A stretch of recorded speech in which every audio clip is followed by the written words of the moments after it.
On this episode of DLN Xtend, we decide to get a little personal and tell you our Linux stories.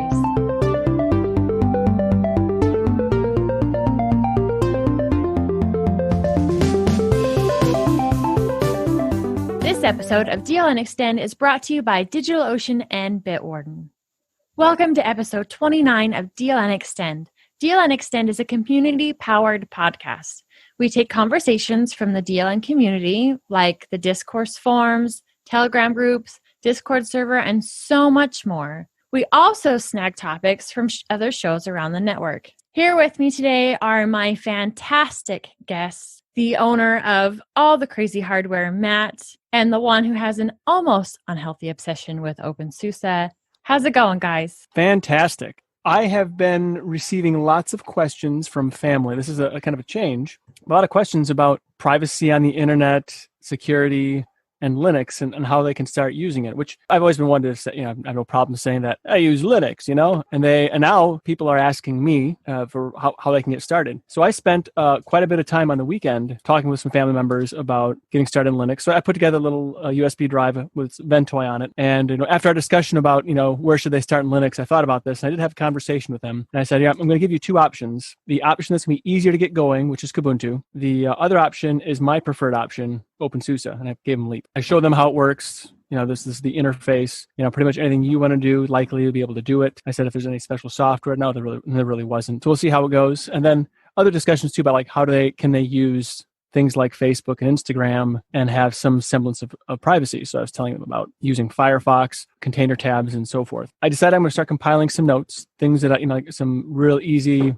things. And then I'll probably start publishing either on my site or Front Page Linux on just very simple, pragmatic ways to protect yourself on the internet and with your technology. And I did start a post on the discourse concerning that. I got a lot of really, really awesome ideas as far as what you can do for protecting yourself on the internet or how to protect yourself. Now, being that, our community is what it is, there are lots of unsustainable methods as well that I have to kind of sift through. But it was really, really good information. Yeah, and it's a great way to know that you can help keep your family safe as they're doing their day-to-day stuff on the computer. It's just interesting to see the shift of interest, from they realize there'll be some convenience losses and they're willing to take those convenience losses for the security. And that's a great thing to point out to them is, some things might be a little bit more difficult, but this is what you gain in the back end for security. That's a great thing to explain. So Matt, what have you been doing? I have been doing this weird thing called technology decluttering.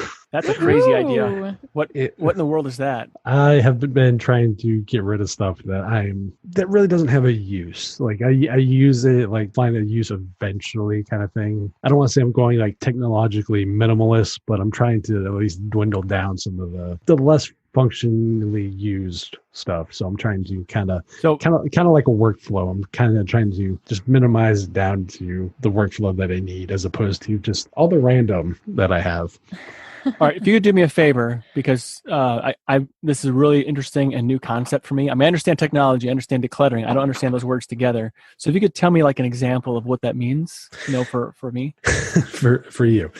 My test machine for generic Linux testing was a ThinkPad T440S. You can't get much more plain vanilla kind of hardware. I don't use it per se. It's a nuke and pave machine. I have a desktop, a laptop, a workstation, and a Mac. Those are the machines I need. I'm not jumping distros as much as I used to. I still I live USB a lot of distros now. I don't need the dedicated hardware. It's just that kind of stuff. Okay, so that means you're getting rid of the ThinkPad? I already got rid of the ThinkPad. Well, I got rid of the old MacBook that I had, the 2008 unibody MacBook that I had that had Linux on it. Got rid of that. I also got rid of this. I also got rid of some of the weird hardware, Wendy, the Sony Vaio Duo, which was the slider. I got rid of that. It's just one of those I have all these systems right now with a lot of people needing access to systems. They're not doing me any good. And I'm not going to lie, money's always nice to make up for some of them too.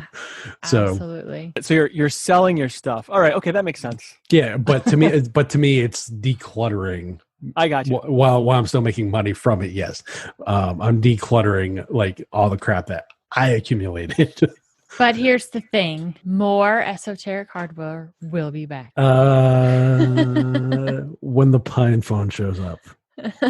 That'll be That's the one I totally gravitate to. Yep. Well, okay, like I already have esoteric hardware anyway. Like my backup cell phone is a BlackBerry Z10. My esotericness doesn't change. It's just a lot of the extra hardware is going away because I don't use it, don't need it. Maybe somebody else can use it and get what they need out of it. So Wendy, what have you been up to? Well, before we recorded last week in the pre-show, I was kind of talking to you guys about a piercing that I was getting, and it's called the DAIF or DAW. So it's that inner cartilage, and it's supposed to help with headaches. And as many of you guys have heard over the long time that I've done different shows on the network and just chatting on Big Daddy Linux Live, they know that I'm a migraine sufferer, and I've done a ton with diet and exercise and really kind of helped narrow them down, but they're still a major part of my life. So I'm like, well, might as well go get these done. And then I was talking to the piercer who did them and said, I'm kind of worried. I podcast and I've got these earbuds. I need to be able to put my earbuds in so I can do shows. So there's no feedback to my mic. And he's like, oh yeah, not a problem. The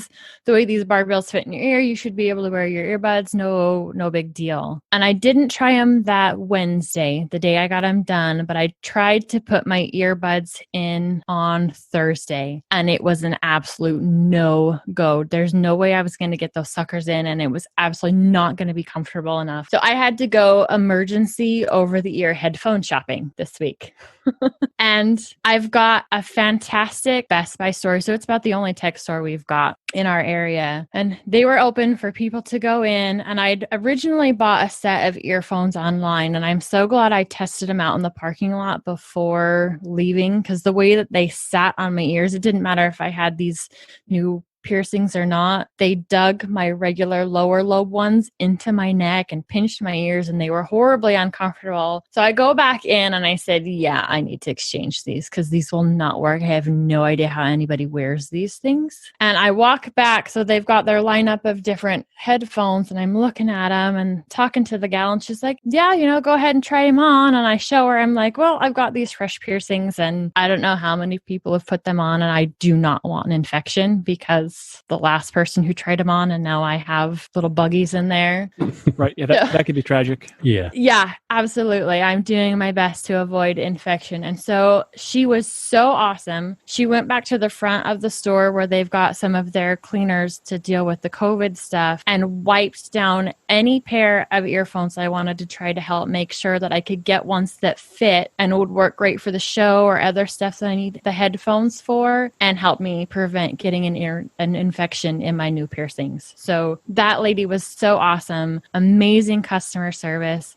I finally settled on a pair of Bose headphones because they were the most comfortable in the way that they fit around my head. And here's the best part. Not only were they most comfortable, but they were also on sale. That's been my adventure this week. It was an emergency tech buy to deal with something I'd done to help combat headaches. And so far, both seem to be working out all right. We'll see how it goes. Well, that's good news. Yeah, definitely.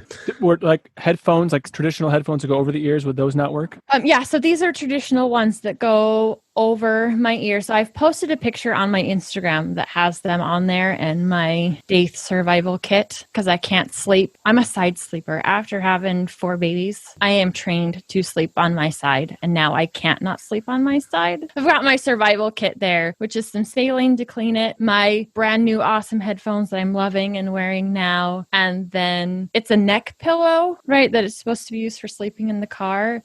And I call it my donut pillow for my head. You should sleep on your side with it so your ear goes through the hole instead of wearing it around your neck.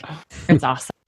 This episode of DLN Xtend is sponsored by DigitalOcean. DigitalOcean offers the simplest, most developer-friendly cloud platform. It's optimized to make managing and scaling apps easy with an intuitive API, multiple storage options, integrated firewalls, load balancers, and more.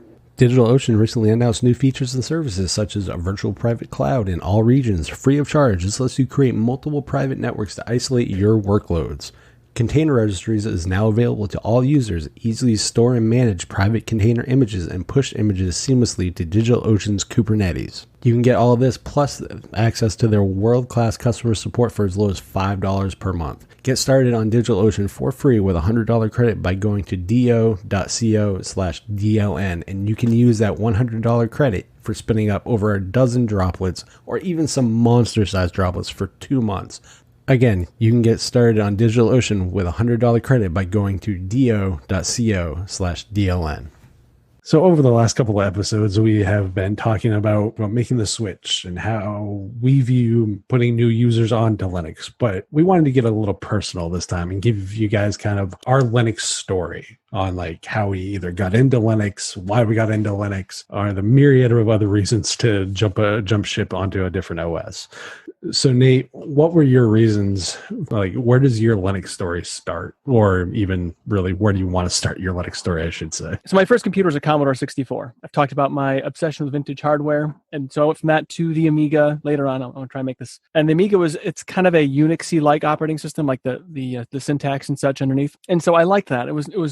I enjoyed how that was laid out. I mean, it's different from Linux, but it was, a lot of similarities. And then the Amiga Commodore stopped keeping up with us and they died. I still needed to get like real things done, not just play games. And so I went to Windows 98. I bought my first PC like in 1998. And so I call this my dark ages of computer time. And I lost interest in computers almost entirely. I thought they were just a pain in the butt to deal with. I didn't enjoy it. I felt like it wasn't mine anymore. There wasn't anything personal about it. It wasn't really customizable. And so I just kind of stopped caring.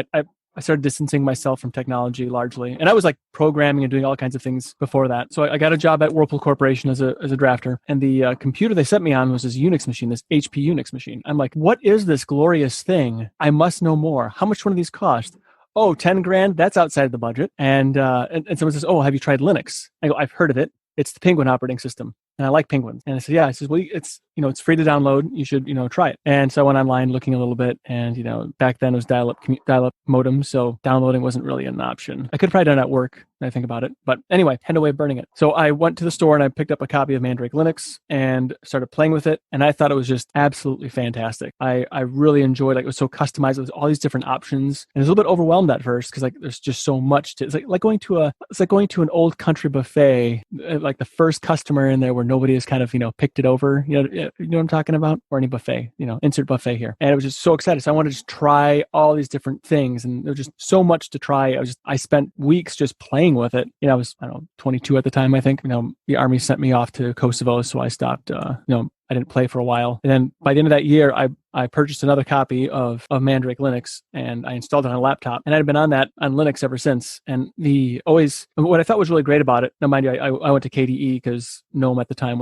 I didn't really enjoy it. But the KDE was so flexible and customizable and you could make it how you wanted. And I'm kind of I don't want to say fickle is the right word, but I change how I do things somewhat frequently. So I'm never really truly satisfied with anything because I'm always tweaking it and adjusting it. Like, well, this isn't working, so how can I fix this? So I kind of adjust things accordingly. Like right now, my current challenge is working with Microsoft Teams, and so being able to use Microsoft Teams in a more efficient way using the different desktop tools, has made things better, but the Teams in and of itself is clunky. And so, the great thing about using Linux, specifically Plasma, is just how stinking flexible it is to work with, me being a continuous edge case, essentially. I'm constantly an edge case. Like I realize, if somebody made a distribution specifically tailored toward my needs, it would no longer be valid in probably 2 weeks because I've shifted. I'm a moving target, and so you're changing your workflow that much, or you're changing stuff you use, or what?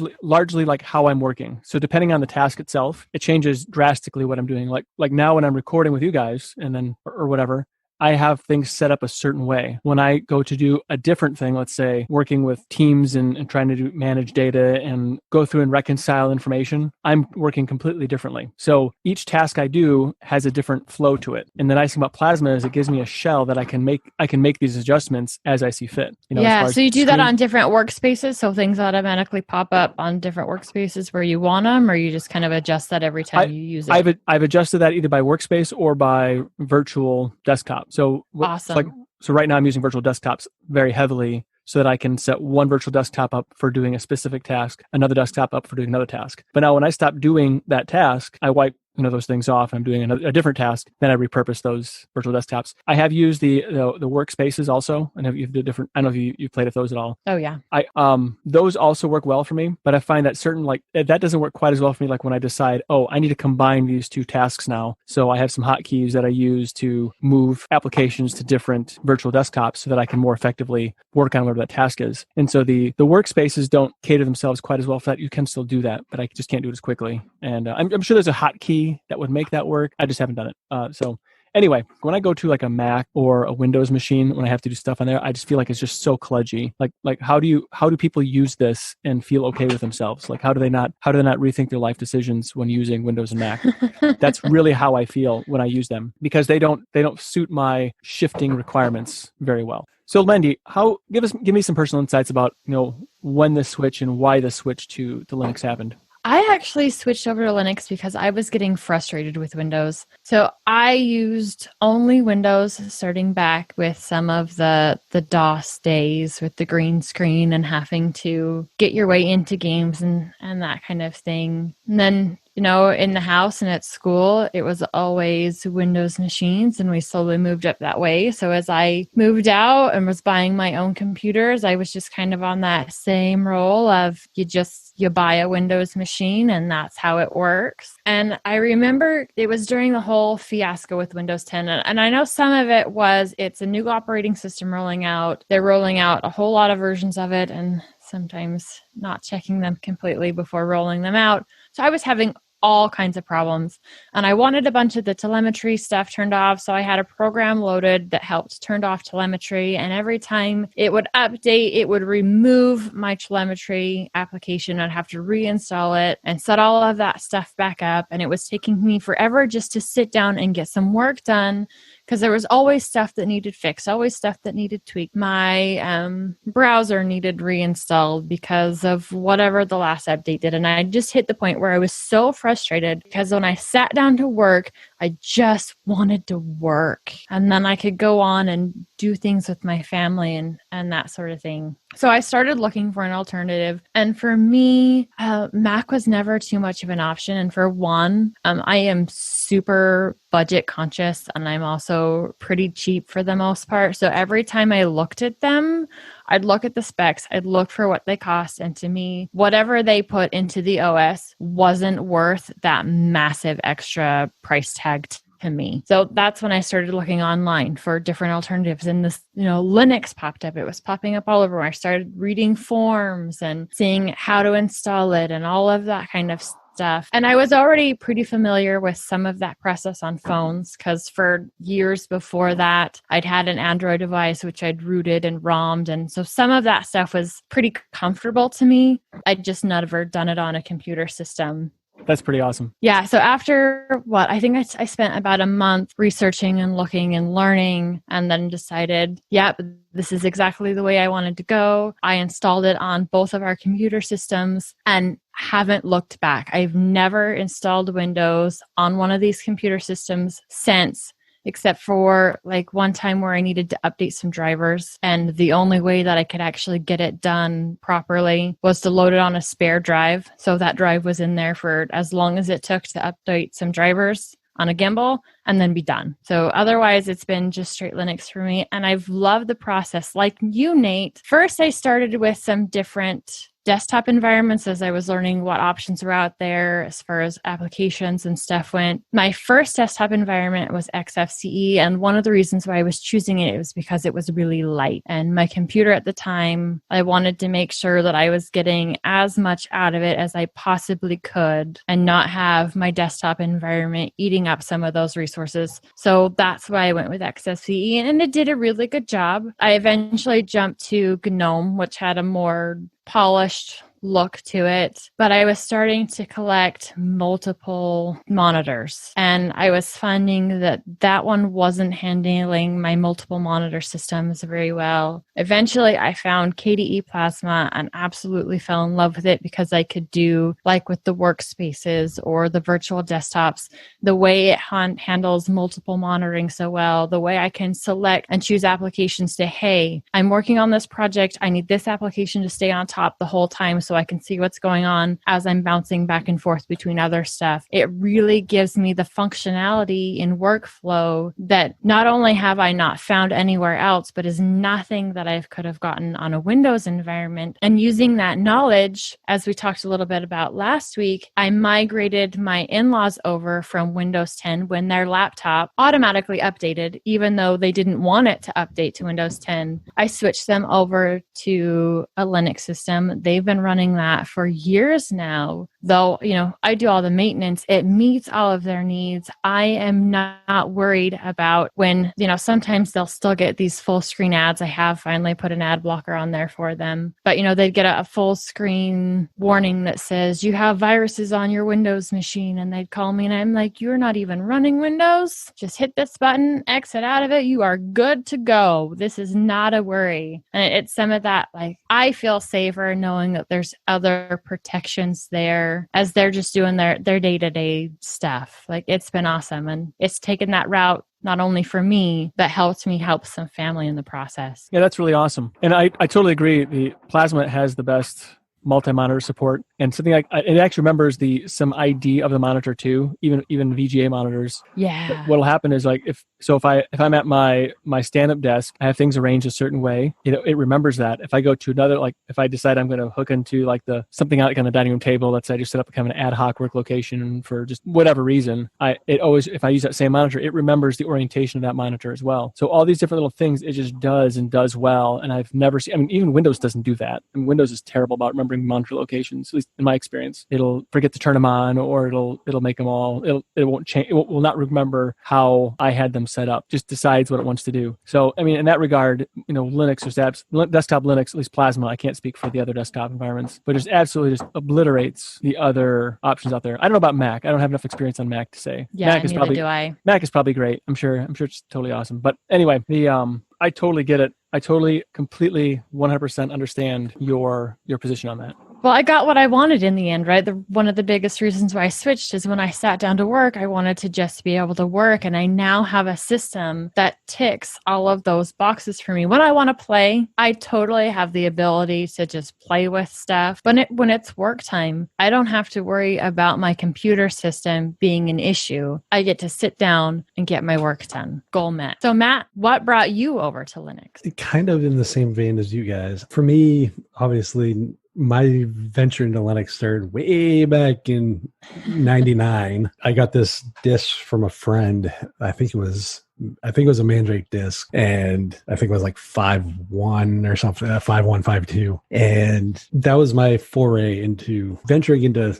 the unknown of other operating systems at the time. The biggest thing for me was just Linux had always been the secondary system. It was never the primary for me for a long time. And it wasn't so much that I don't think it couldn't do what I needed it to. It was just one of those things. There was certain things that I needed that it couldn't provide at that time. And I didn't think that you hear a lot of people complain about it can't do this. And it's no, it's not that it can't do this. It's that it just currently doesn't do this. And around 2012, when Steam actually said, hey, we're making a Linux client, and the graphics drivers got better. The default graphics drivers got a ton better. OBS became available on Linux as opposed to just being a Windows only system or having to spend a buku amount of money on things like Wirecast for a Mac and stuff, or having to run a Hackintosh or any of that stuff. When that in the combination of things like Kdenlive being much better than it used to be, video editing as a whole being much better than it used to be,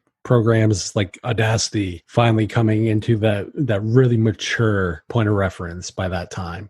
Your software is very mature. I started with Ubuntu, was pretty much my home for a long time, even on those secondary machines. And I question what Nate says about Plasma being the best for multi-monitor. I still say Unity for multi-monitor, Unity for fractional scaling are still is the best desktop environment, even though Nate, I know they're based on GNOME technologies. But if I may on that, so I'm you don't just fire off your shots and walk away.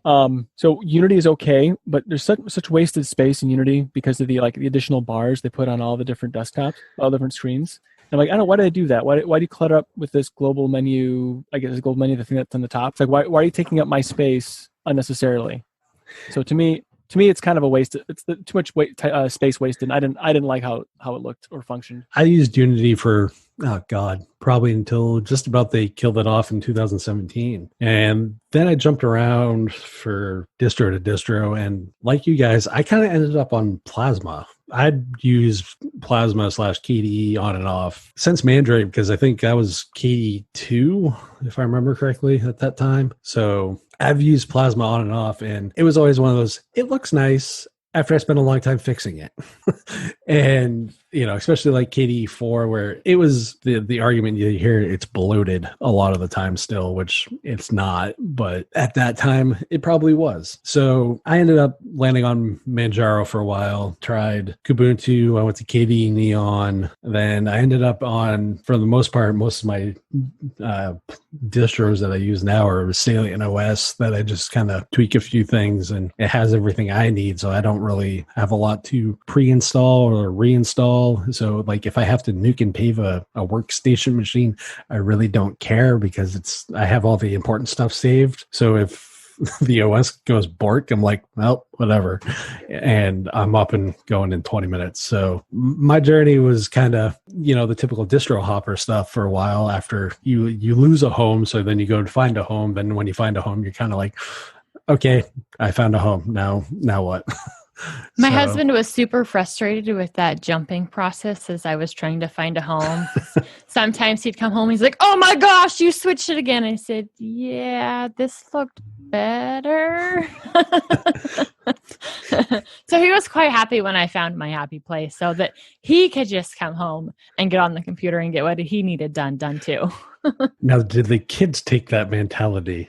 Or did you just give them a machine and say, here's your machine? Yeah, they've pretty much just been given a machine at this point. My oldest daughter is hitting to the point that I think she would enjoy doing some exploration and seeing kind of what fit her the best. But right now, the rest of them are young enough that might be more of a chore than I'm willing to take on at the moment. Don't blame you. See, that's the thing. Like, I think the one thing I think we can all agree on, though, is when you first get into it and it's like you're coming generically from a fixed environment of Windows or Mac. Pretty much they're a one size fits all approach on that, with very varying degrees of customization and stuff.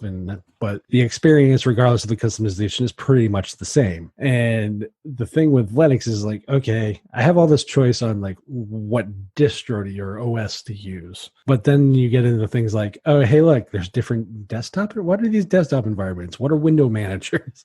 You start getting into, because like, I'm not going to lie. I, like you, Wendy, I've tried tons of different Ds. Like I would just, especially once I started like on an Arch base of a distro, I would use some of the most esoteric, and I'll still do, but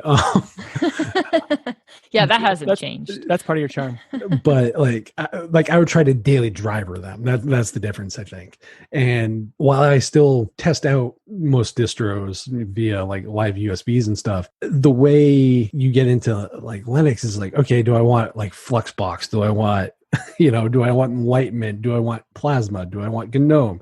Do I want like this weird esoteric thing like FEWM Crystal? Or, you just get kind of, to say you get overwhelmed by the choice is not inaccurate, because it's one of those things where you're just like, I'm not used to that. With that choice comes a level of freedom that you did not experience on the prior platform. And so when I hear, oh my God, the choice is overwhelming. The choice is overwhelming because of where you're coming from. So when you go from little to here's, you have 3 flavors of ice cream, then you realize, oh, you have like 256 flavors of ice cream.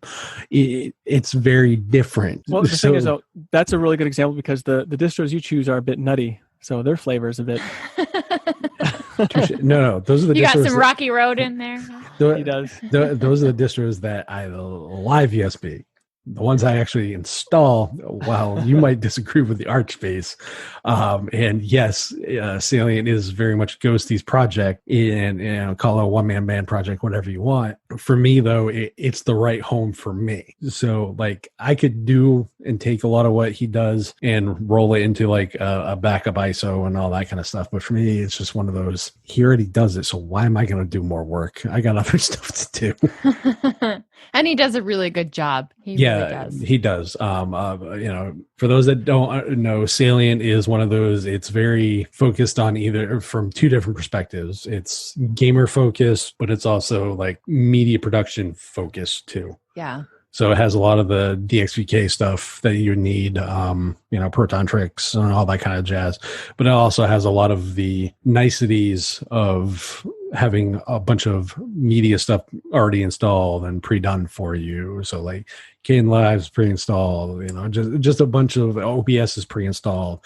So there's a bunch of pre-install stuff that makes just the experience so much better. And that's probably why I go with it and why I stay with it, because the amount of stuff I have to actually install or take out is so minimal. I literally have to add an Office app, and so I end up installing WPS Office, and I take out one or two things, and that's pretty much it.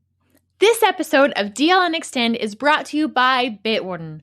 Bitwarden is the easiest, safest way for individuals, teams, businesses, and organizations to store their passwords. The fact that Bitwarden is not only open source but has had third-party security testing done is one reason I have chosen to trust them with my passwords. On their blog, they have recently announced another third-party security review has been completed. They have the security assessment available for anyone to review.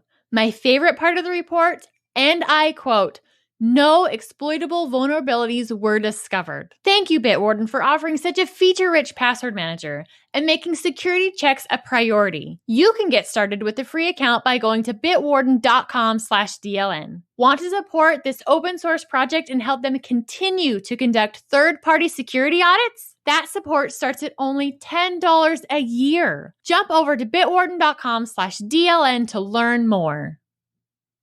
So, Wendy, as part of this journey into Linux and what got you there, what other things have you been journeying with? Well, I am extremely excited about this new Darktable update that's just dropped. And if you remember me talking a few weeks ago, one of the things that I was loving about Darktable over Raw Therapy was your ability to sort through images in that light table part of it.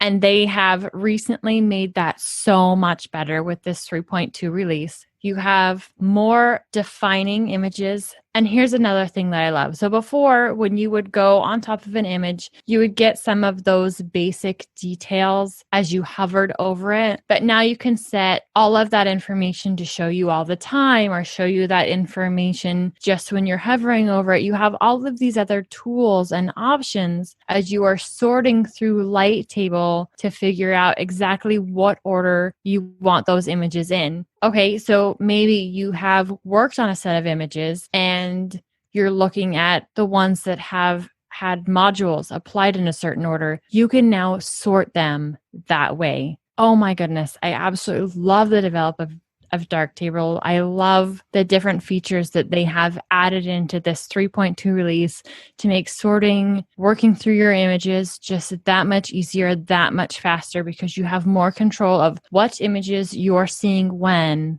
and be able to adjust your workflow for that process and what needs done in that particular folder. So what would you say this update has leapfrogged Darktable over Raw Therapy, or would you say it's the race is more neck and neck now, or how do you evaluate this release versus your Raw Therapy journey? I still absolutely love them both. Like I said, I wish I could get a combination of the two, because Darktable is being able to sort things, and the way that in Darktable, if I'm doing tweaking on an image, say someone's got like a green cast or whatever, and I need to change that color specifically of where that green cast is going, Darktable gives me tools to highlight only that color or to make changes using different filters and gradients, or able to use a brush to make changes in how I apply different modules. There's so much fine tuning there. It is extremely useful, and those are things that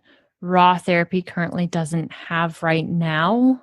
They may have in the future, but those aren't tools that they have now. And they are extremely powerful, especially depending on the type of work you're going to do. And one of my favorite things about raw therapy has been just how amazing colors look when they get pulled into it. I know that especially working in skin tones, the images that I pulled up after my husband's super soft birthday party, all of the colors looked so dang good right out of the box in raw therapy. And I'm not getting that same kind of color profile in Darktable. And I don't know if there's something that I can do. Maybe there's a setting that I've got wrong or whatever, but maybe there's something that I can do to fix that there. But when it comes to straight out, just get to work and colors look good, raw therapy absolutely has that nailed. And anybody that has been doing stuff, say in Adobe style products, raw therapy have their modules set up a lot the same way. So that would be an easier transition for somebody coming over. I love them both. I'm still going to use them both after that testing experiment, but Darktable is still doing absolutely amazing things and fantastic updates for usability for their professional and even just your average, I want to play with photos person. Well, Wendy, I do have a question for you. Have you heard of one called Light Zone? No, I have not. It's an open source one that used to be a formerly professional application. It's in the AUR, FYI. Okay, so I'll be installing that after the show. You're welcome. Tell you, Matt, the enabler. Yeah. Yes. No, I'm only an enabler for games, not software. Well, I think there's evidence in the contrary now. I don't know what you're inferring. Absolutely awesome. So, Matt, what things have you been diving into this week? Oh, what haven't I been diving into this week? So not really dove into much in the way of distros this week. However, there is progress on a distro that I've always enjoyed their work, but it's never been a distro for me for a variety of reasons. Elementary OS 6 is looking kind of fantastic. I'm not going to lie. They are finally putting in. My biggest gripe with them has been the blinding whites on Pantheon, on the menus. Which is why I've never used it. On the menus, on the default applications. That has been my biggest gripe. And it finally is being addressed. And I am ecstatic for it. There is other stuff, but for me, that is like the one feature that has kept me from even like testing Elementary OS, because it's just the color palette, just like, because you have the translucent top bar for Pantheon that is, it's very like a glass look, like a smoked glass kind of look. Yeah, which looks fantastic. But then when you hit so very, very plasma oxygen. So that's what it sounds like to me. Plasma oxygen, or like a translucency on like the GNOME 3 like top panel kind of deal. Gotcha. Nice. Kind of the same thing. But like when you super space, and all of a sudden the menu that pops out is like this blinding white with icons, you're like, oh my god.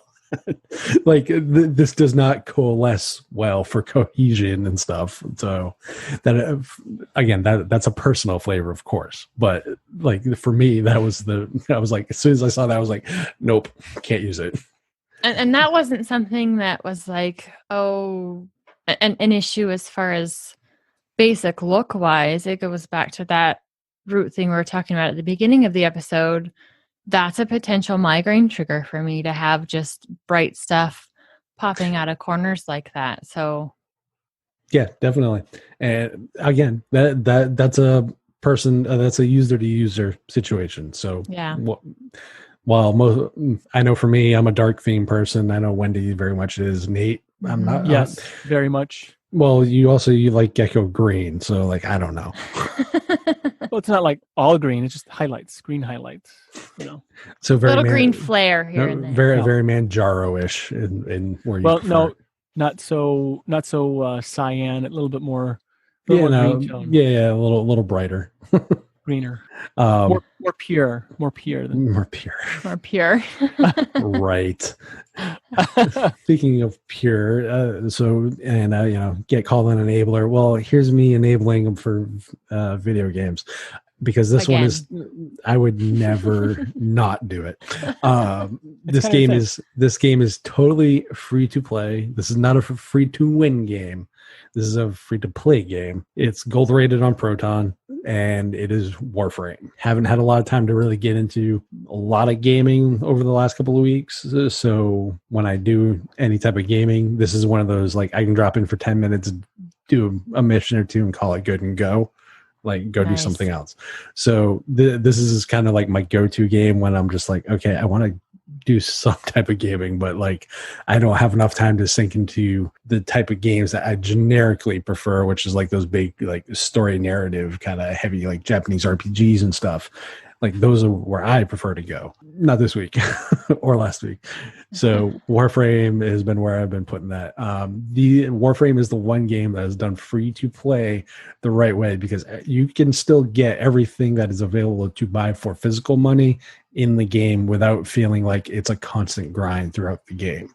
And that has been the biggest criticism for free to play games. And it's an accurate descriptor usually. But Warframe is probably the one to actually do it right. And it's one of the most popular games on Steam, generically speaking. And it's a multiplayer game that you can play on Linux because of Proton. No anti-cheat things that prevent you from doing that? Nope. Actually, in fact, these guys... Hammer? Nope. No ban hammer for easy anti-cheat or battle eye.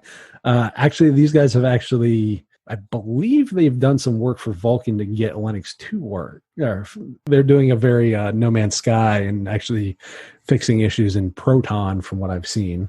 Or in Vulkan. They're actually contributing to the community aspect of it, as opposed to just they're at least it, attempting to make stuff work. Some, like, they might not it might not be high on their effort list or priority list, but they're at least making a good faith effort, and I can appreciate that. So Nate, speaking of things to appreciate, what have you been looking to appreciate more? My server, the one that I had to downgrade the CPU, we talked about it before. Well, I decided that the disk check, I think it's GNOME disks I even use. I know there's one of those disk utilities that monitor the smart daemon.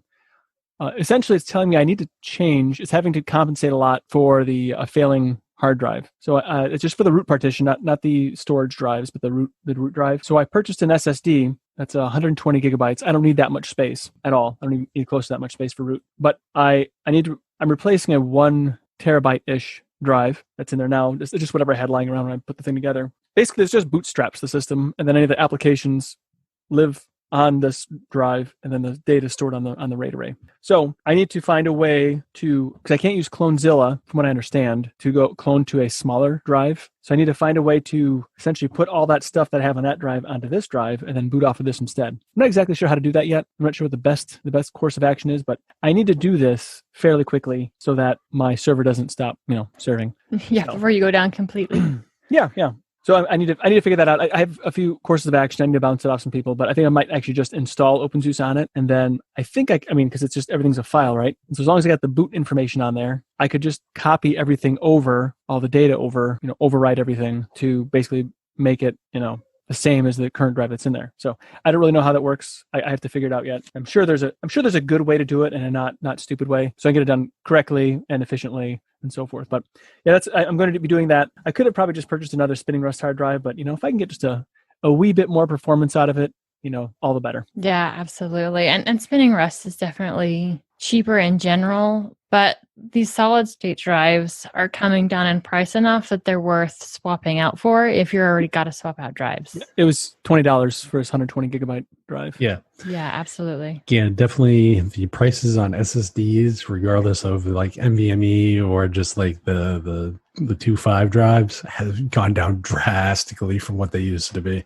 So absolutely. Because I think I ended up buying a 256 gig NVMe drive for $27. Nice. And I was like, and you notice the improvements. It doesn't matter if it's the 2.5 drive or if it's a NVMe.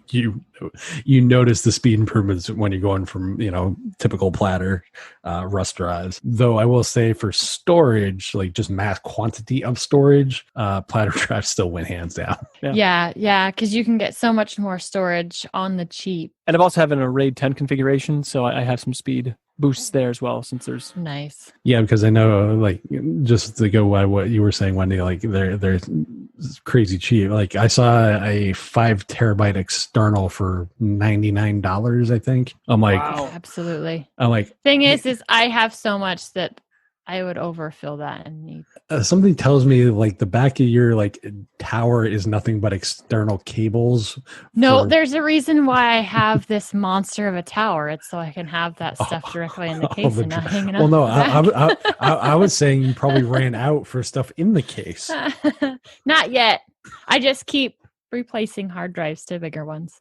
We'd like to continue this discussion with you on Telegram, Discourse Mumbled, or the Discord. Visit the DLN website for more information and how to connect with us on different social channels, other shows, and the creators. DestinationLinux.network. More info from Nate is at cubiclenate.com. Links to my regular written blatherings, podcast, YouTube channel, and such can be found there. And you can follow my random ramblings on Twitter at MattDLN. You can find what I'm up to on Instagram at Linux and Lyft. As always, we thank you for joining us. We'll be back next week for another amazing episode of DLN Xtend. Until then, have a great week, everyone.